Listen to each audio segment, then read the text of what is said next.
testing to undergo there after the game? Yeah, he's pretty sore, and so right now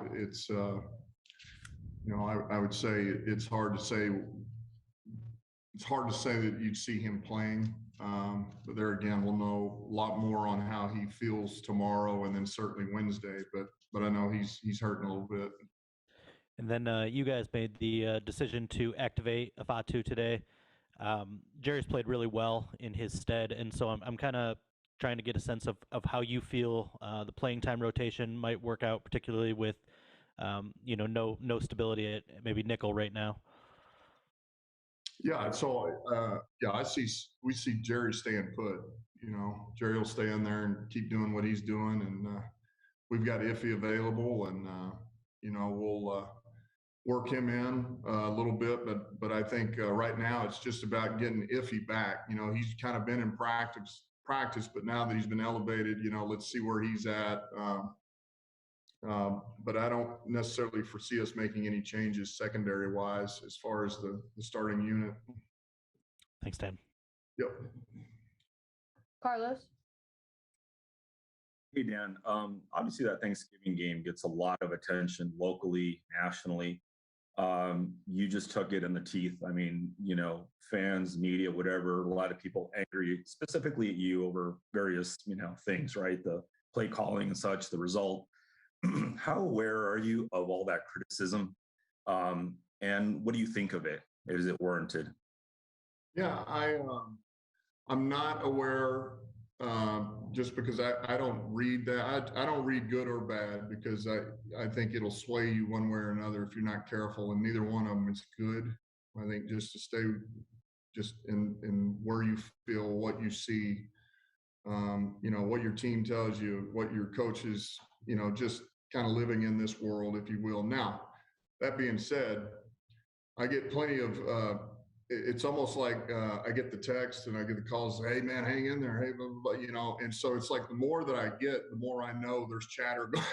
I know there's chatter out there. Otherwise, I wouldn't be getting all these calls out of the blue or these texts. So I know that. And look, as far as being warranted, when you don't win a game, I mean, I should be getting criticized. I don't blame anybody for that. I mean, that's the reality of it right now.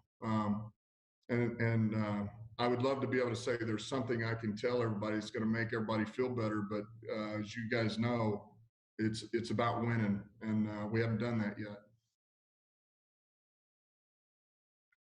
Dave.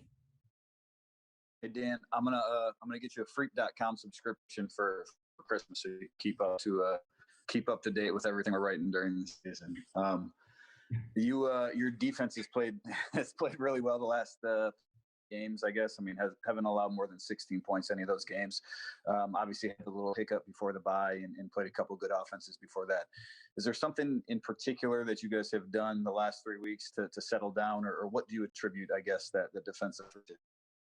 Yeah, well, look, one of the things we talked about coming out of the bye was well, obviously getting turnovers was one, and then two was being better in red zone defense. That was the fastest way for us to improve our defense.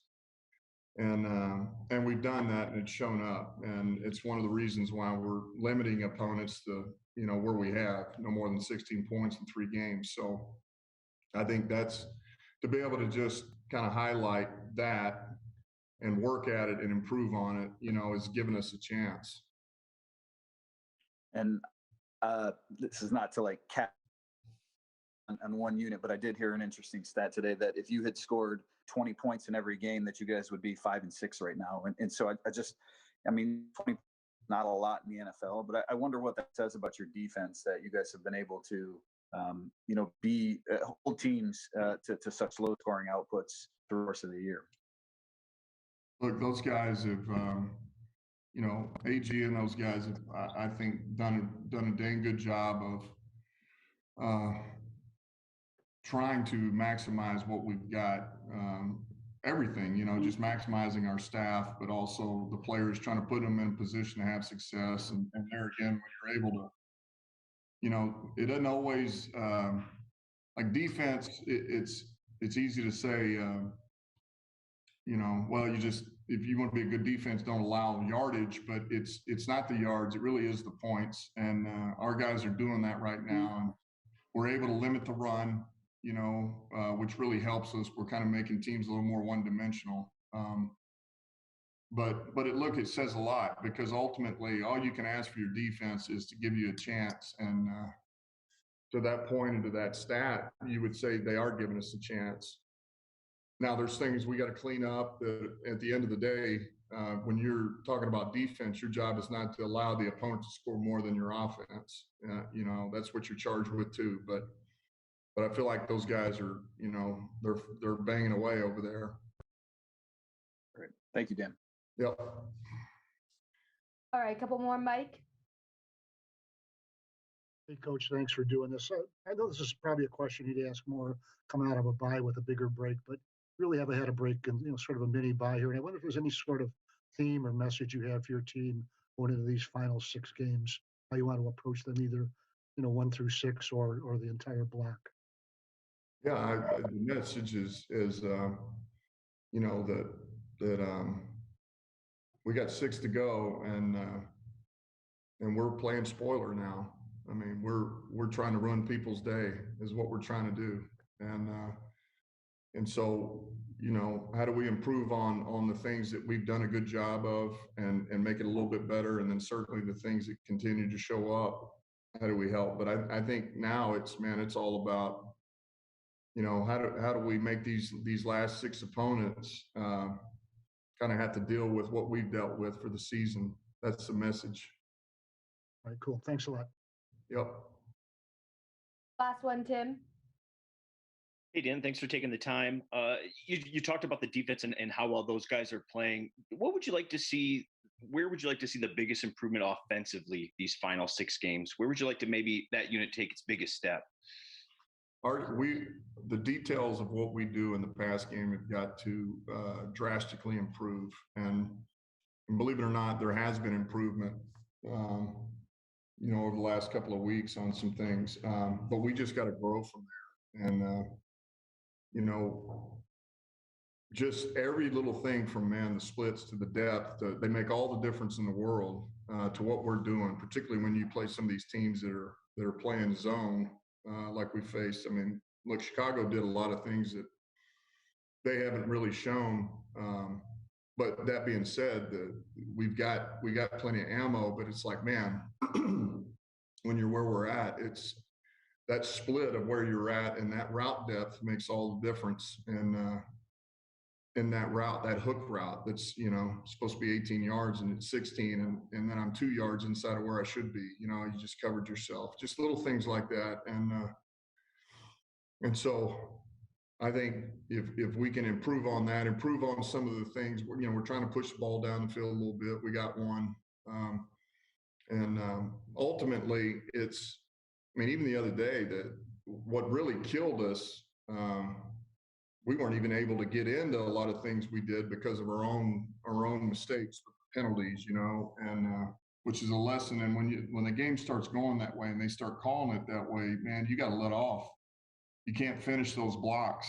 And so that's a lesson learned, because when it starts going a certain way, that's the way you have to respond. There's no other way to do it. And get out of there, and we'll cut our, you'll take what you get. You get it. Hey, man, there's nothing wrong with getting a 2 or 3 yard gain. It's better than having to back it up 10 yards from where you were just at. So we clean those up, and I think it'll be better. But look, our pass game's got to get much better, much more improved. Thanks, Dan. Yep. Oh, okay. Justin, one last one. I know you said you wanted to go back and look at those holding calls. After you reviewed the film, I guess what teaching points came out of that for you? Yeah, I think that was the big one. Was there's a ton of those in there. Let's call it what it is. Man, that's crazy. It's a crazy amount. But some of those 3 of those are on the quarterback. Now you still got to keep your hands in. Then you can't get outside the framework. But that's the other thing you learn in that. When you get in those games, there's enough of those in the run game where Look, I'll be honest with you. One of Kramer's, one of Decker's were, man, those are, you can call them ticky tack, but yet when they start getting called that way, you got to let off the gas. Just, it's got to be perfect, and you can't finish. You got to pull back and let it go. Let him go. And there again, man, let's take what we get. And I think that's the lesson learned. Every game's different. Look, I'm watching last week the Minnesota San Francisco game right now, and man, there's some plays in there where you see San Francisco breaks the perimeter on 2 or 3 different plays, and I just watched somebody get tackled and it didn't get called. So those are good games to be in, by the way, where they just let you play. But that's the nature of the beast, man. Every game, things happen, and you got to be able to adjust. We have to adjust a lot quicker than that. So, and you could tell where it was going, and it's easy to say, hey, man, get your hands inside. Do it. No, it's, man, if you are not inside his framework and your body's not level or lined up with his, you better, get your hands off of him. That's the lesson. Okay, thanks for your time, Coach. Okay. See you guys.